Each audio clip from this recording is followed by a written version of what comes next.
السلام علیکم جی ناظرین، آج کی اس ویڈیو میں ہم آپ کو انسان کی حقیقت اور اس کی تخلیق کے بارے میں بتائیں گے۔ آئیے ویڈیو شروع کرنے سے پہلے اگر آپ نے ہمارے چینل دا ٹروتھ ریئلٹی کو سبسکرائب نہیں کیا تو سبسکرائب کر دیں اور ساتھ ہی بیل آئیکن کو پریس کر دیں۔ شکریہ۔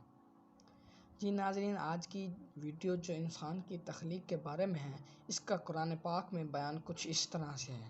اللہ تعالیٰ نے ارشاد فرمایا، وَلَقَدْ خَلَقْنَا الْإِنسَانَ مِنْ سُلَالَةٍ مِنْ طِينٍ، تحقیق ہم نے انسان کو مٹی کی خمیر سے بنایا۔ ثُمَّ جَعَلْنَاهُ نُطْفَةً فِي قَرَارٍ مَكِينٍ، پھر اسے ایک محفوظ مقام پر پانی کی بوند بنا کر رکھا۔ ثُمَّ خَلَقْنَا النُّطْفَةَ عَلَقَةً، پھر اس بوند کو لوتھڑے کی شکل دی۔ فَخَلَقْنَا الْعَلَقَةَ مُضْغَةً، پھر ہم نے لوتھڑے کو بوٹی بنا دیا۔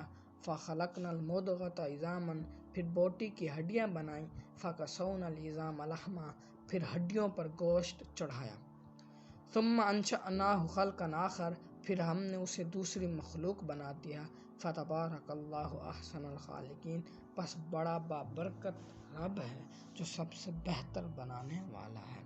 اس آیت مبارکہ میں اشارہ ہے ان مختلف اطوار کی طرف جن سے ماں کے پیٹ میں بچہ گزرتا ہے، یعنی نطفہ قرار پانے کے بعد ابتداءً جمع ہوئے خون کا ایک لوتھڑا سا ہوتا ہے، پھر وہ گوشت کی بوٹی میں تبدیل ہو جاتا ہے، جس میں پہلے شکل و صورت کچھ نہیں ہوتی، آگے چل کر انسانی شکل نمایاں ہوتی چلی جاتی ہے، جو ایک انسان کی دوسرے انسان سے بالکل مختلف ہوتی ہے۔ اگر ہم اپنی ہی پیدائش پر غور کریں تو معلوم ہو جائے کہ ایک ایک انسان کی ہستی میں اللہ کے حقیقی اور واقعی تدبیر ہر وقت بالفعل کار فرما ہے، اور ہر ایک کے وجود اور نشو و نما کا ایک ایک مرحلہ اس کے ارادی فیصلے پر ہی طے ہوتا ہے۔ کہنے والے کہتے ہیں کہ یہ سب کچھ ایک لگے بندھے قانون پر ہو رہا ہے، جس میں ایک اندھی بہری بے علم اور بے ارادہ فطرت چلا رہی ہے، لیکن وہ آنکھیں کھول کر دیکھیں تو انہیں نظر آئے کہ ایک ایک فرد انسانی جس طرح وجود میں آتا ہے اور پھر جس طرح وہ وجود کے مختلف مراحل سے گزرتا ہے، اس میں ایک حکیم قادر مطلق ہستی کا ارادی فیصلہ کس شان سے کام کر رہا ہے۔ آدمی جو غذا کھاتا ہے، اس میں کہیں انسانی تخم تو موجود نہیں ہوتا، اور نہ ہی اس میں کوئی ایسی چیز ہوتی ہے جو نفس انسانی کے خواص پیدا کرتی ہے۔ یہی غذا جسم میں جا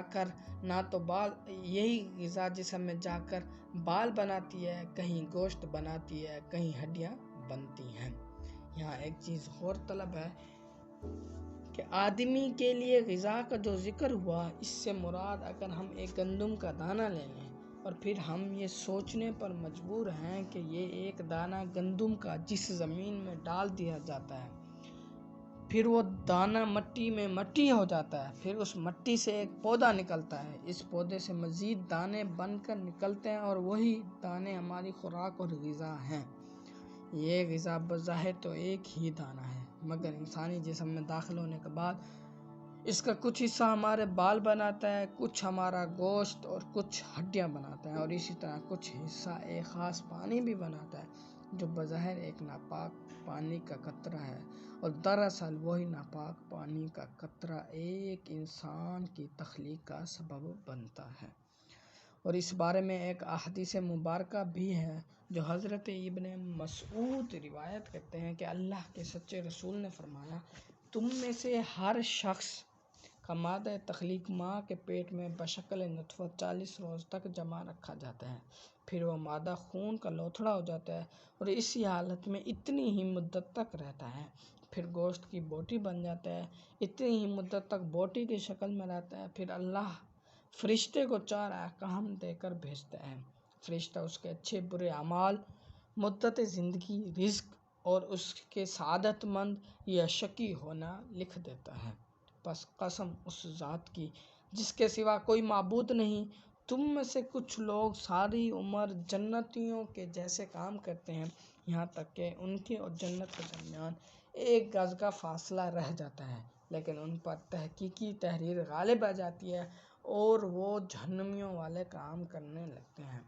اور اسی طرح بعض لوگ دوزخیوں کے جیسے کام کرتے ہیں، یہاں تک کہ ان کے اور دوزخ کے درمیان ایک گز کا فاصلہ رہ جاتا ہے اور آخر تقدیر کا لکھا غالب آ جاتا ہے اور وہ جنتیوں والے عمل کرنا شروع کر جاتے ہیں۔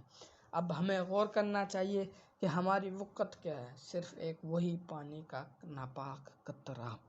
تو پھر ہمارے اندر اس قدر غرور کس چیز کا، تکبر کس چیز کا؟